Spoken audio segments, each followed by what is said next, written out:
I protect every call you make, every text you send, every megabyte of data you share. Yet, you'll never see me. And you rarely think of me until something goes wrong. Who am I? I'm the invisible shield of telecom security. And today, I'm going to show you how it really works and where it can break.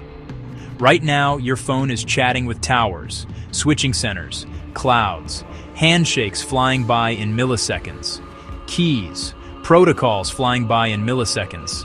But as technology evolves, so do the threats. So let me ask you, how secure is your connection right now?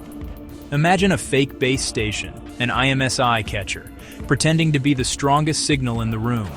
Your phone says hello and spills its identity. Or a hacker riding a misconfigured router, pivoting through a core network.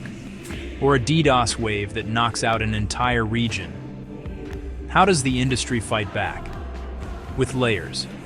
End-to-end encryption that scrambles your voice and data. Firewalls at the edges and deep in the core. Intrusion detection and anomaly analytics that flag weird traffic in seconds.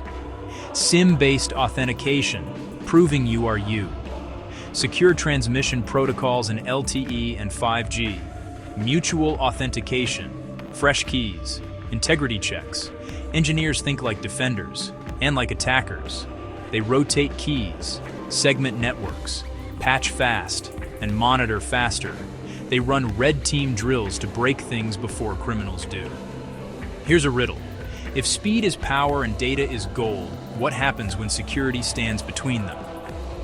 You get trust, because speed without security is a crash, and data without security is a leak. So how do you stay safer? Update your phone. Update your apps.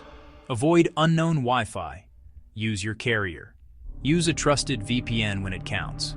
Turn on 2FA. And if something feels off, new towers, odd pop-ups, dropped calls, assume it matters. In this series, I'll unlock the secrets behind telecom security, cryptography, protocols, and people keep you connected. And the next time your call just works, remember the shield you can't see. Now tell me, when was the last time you wondered who's really protecting your signal?